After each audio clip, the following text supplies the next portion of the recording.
Welcome to another episode of In the Spotlight. I'm your host, Abbie Stevenson, and today we are talking with Emilio Miguel Torres, who is former Ketchikan resident back in town to film a movie called The Ladder. Welcome, Emilio. Thank you. So why don't you tell me a little bit about this project and what you were up to in Ketchikan this week? Yeah, so I'm out here with some of my best friends from NYU Film School and other awesome filmmaking creatives, and we're making a short film called The Ladder. It's a narrative film that takes place in a world where a biotechnology company has created a groundbreaking procedure where people, if they so choose, can restart their life. And the film centers around Arthur, who's an aging Alaskan fisherman and portrayed by Keith Smith, and the film's about whether or not he goes forward with this procedure. So it's a drama, sci-fi film, and it's all shot here in Alaska, in Ketchikan, and has a lot of iconic spots of Ketchikan, and so that's what we're doing. Now, I understand you had a little bit of a journey to getting here to film the movie. Can you tell me a little bit about that? Yeah, so, the original concept of the film, I originated in 2019. I just shot a short film in Seattle, and I wanted to start thinking about my next one. And so I came up with this idea, and so I started writing it.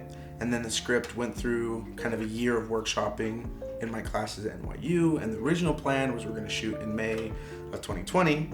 And then, of course, in March when COVID-19 happened, we had to postpone it. And at that point, I wasn't sure when we were going to make it or if we were going to make it, because I wasn't sure, with school, when I was going to be able to come back to Alaska to do it.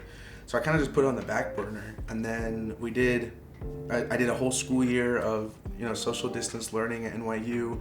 And I actually decided to graduate early. So I worked with my advisor to make that happen. And then so I graduated early, I had my degree, and I was like, I still want to do that project, and now I'm not waiting to go back to school or whatever. Like, this seems like the best time. So we decided that we were going to make it this summer in July of 2021.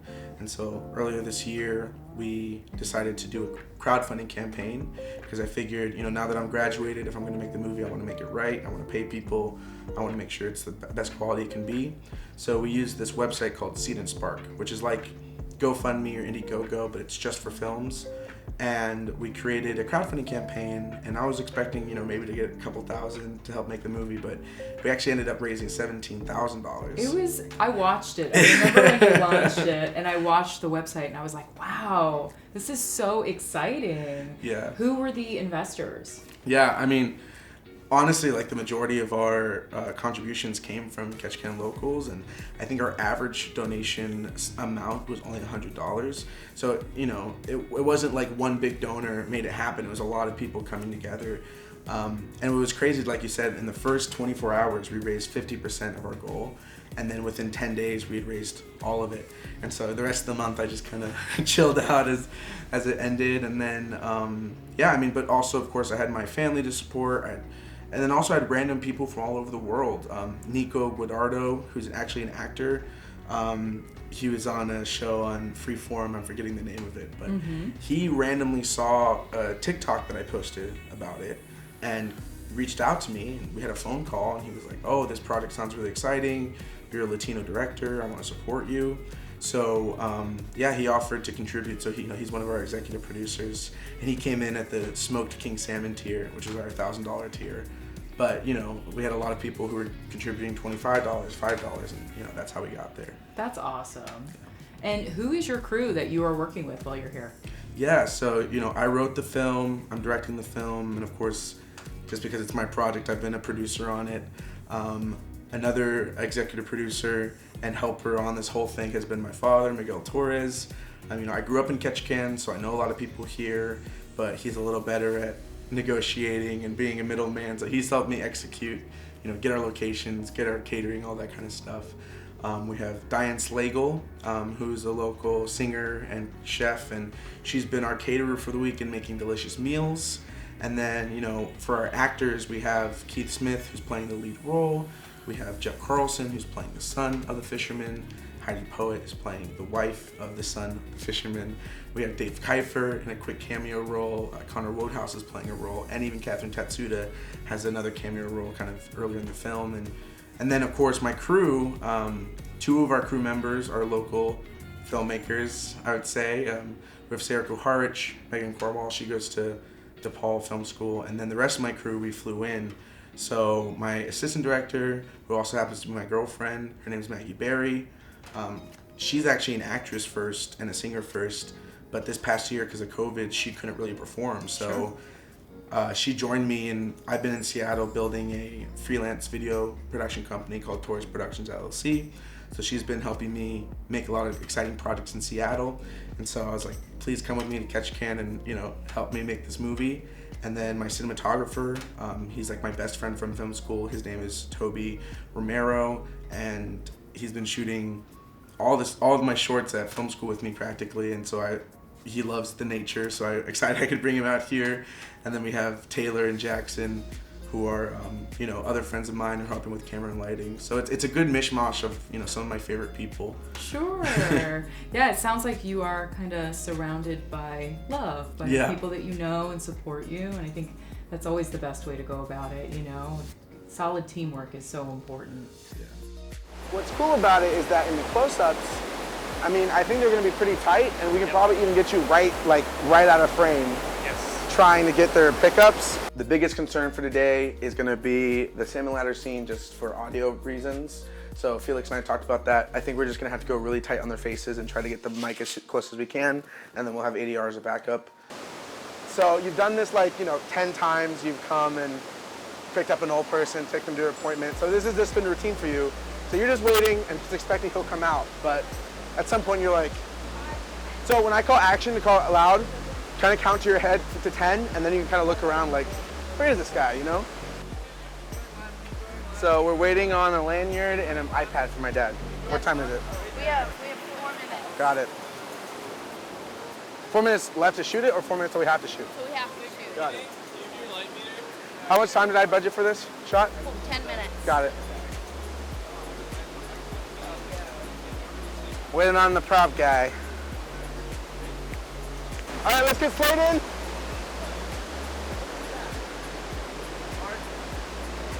All right, one on set, no movement. You got the stage. Action.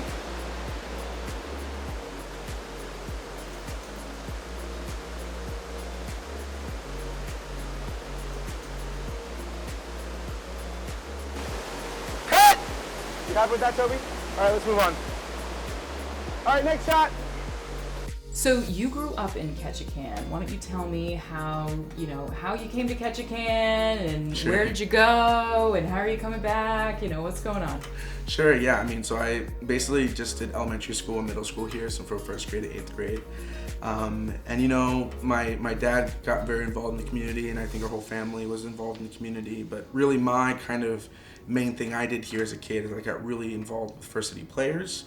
And so I did all their, you know, youth educational programs, and Elizabeth and Keith and everyone else at First City Players helped me grow as an artist.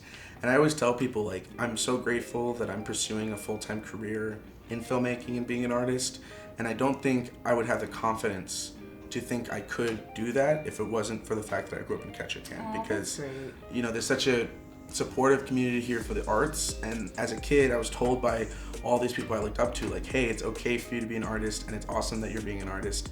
And so I think that has always stuck in my head. And then on the other side of things, just for making a movie happen, you know, Ketchikan is very good at working together to make really cool stuff happen. I mean, even yesterday we saw the duck race with Rotary, and how it was the biggest one yet. And I think even as a kid, I knew from watching Rotary and KPU and First City Players pull these things off, I was like, well, all you need is ask a couple favors and to be kind, and you can make anything happen. So I think that's kind of throughout my whole filmmaking career has kind of been my mantra of just, you know, be a good person, work hard, and make connections with people, and they'll help you out, and just make sure you help them back when they need it. So, that's awesome. Yeah.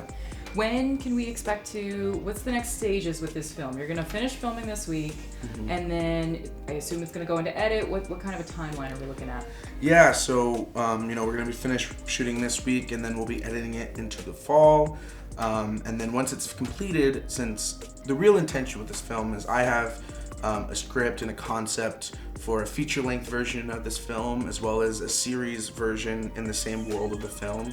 And so it's kind of always been my intention that we can make this short really awesome, and then if it gets in the hands of the right people, maybe we can bring a feature production or a series production here to Ketchikan.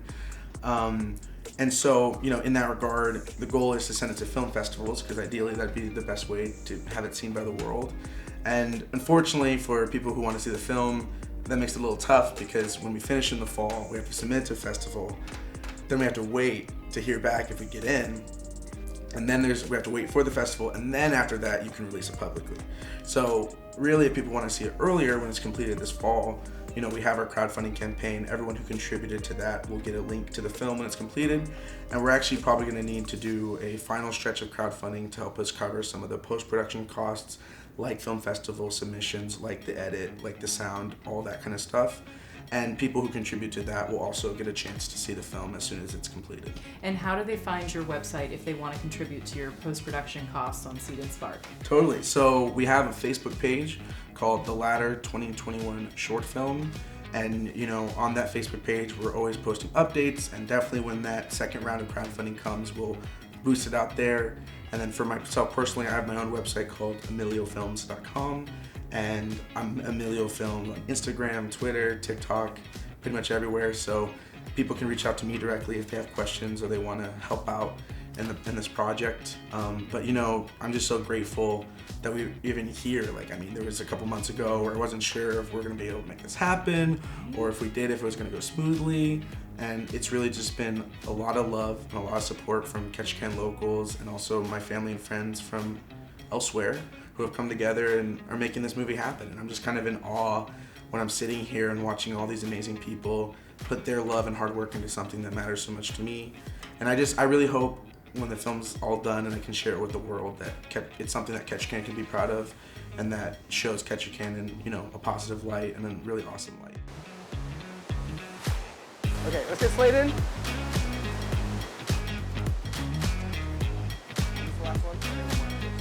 Great. Right. Stop walkers now, okay? Action.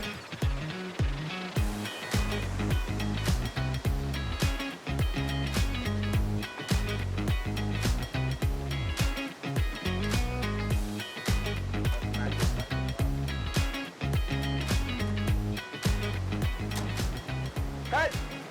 What a journey you've had with making this, right? This has been in the years that you've been working on this, and I'm glad it's finally coming to fruition. Now, as a fellow graduate of NYU, Yes. I have to ask, how has your transition from NYU into the world been going, and did you like NYU? Yeah, NYU has always been my dream school. I even joked with Megan, who's on our set. We went to middle school together, Schoenbar, and both her and I really wanted to go to film school. And I remember in middle school, we'd be like, oh, we're gonna go to film school one day, we're gonna make movies one day. So it's so cool that we're on set together. But yeah, film school was my dream school. I got in, I had the time of my life, I learned so much. But then of course, the sad part about NYU is that a year and a half into it, COVID happened. Right. So then my 4-year experience turned into a 3-year experience where half of it was on Zoom. And that was, tough, but it also gave me an amazing opportunity to transition into the real world a little easier, because basically when I went home, I was in Seattle. I was like, oh, I can't be on set. My career is going to be stunted or whatever. But then it kind of occurred to me that, well, I'm here locally. I have people in Seattle that I'm connected with. What if I reach out to people and offer to do video work? Right. And so I started my own production company called Torres Productions LLC. And really at the beginning, what it was people were reaching out to me because due to COVID, certain things couldn't happen. Like I had a high school reach out to me because they couldn't do the graduation. I had a theater company reach out to me because they couldn't do a performance. So I helped them kind of execute on some of those things. And then I, did commercial and brand content. And so really I was doing part-time video work while I was finishing up school, and then now I'm graduated, I'm just doing it full time. And even when I go back to Seattle, I have a couple projects lined up. One of the ones I'm most excited about is that the Mexican Cultural Center in Redmond, Washington hired me to co-direct a documentary about how COVID-19 impacted the Latino community in King County in Washington. And that's gonna be a big project, and the hope is that all these are just gonna build up on top of each other. When I was a kid, I thought I have to be a Hollywood director and that's when I'm going to be happy. But I think this past year I've realized making this project in Ketchikan, working on stuff in Seattle, that really as long as I'm making movies and supporting myself and making projects that matter to either me or other people, like that's how I'm going to be the most happy. And it's not about having a star on the Hollywood Walk of Fame, though of course that'd be nice. It's just about making projects that matter to people, I think. Yeah, I think COVID has really caused a lot of people to have to pivot, right? Pivot their careers, pivot their lives, pivot what they were doing, and you took that pivot and you turned it into something that you've always wanted to do, and I think it comes back and it pays in the long run. You know, most people who I've been listening to a podcast about pivots, right? Mm-hmm. And everybody who has been successful, it's because they created something for themselves. They didn't wait for the Walk of Fame, the star, to come for them. It's like they created their own. So you are creating your own film company as well. What kind of films do you see yourself making? I know you just talked about a few of them, but what direction do you see that going? Well, you know, I think obviously the end goal is I want to be a full-time director, and so I see Torres Productions LLC kind of being almost like a transition, like this is what's going to help me support myself now that I'm a graduate, but the goal is to eventually get to the point where I'm just a freelance director, where I'm being hired to direct commercials or TV shows or whatever. And so the goal, I think, is to obviously do exciting projects that come my way, like documentaries, like narrative work, but really just do stuff that can help me build my storytelling strategies and become a better filmmaker in that regard. And, you know, I want to, like I said, though, I want to bring a film here to Ketchikan. I want to shoot stuff in Seattle. My thesis film for NYU was actually about a Puerto Rican historical figure.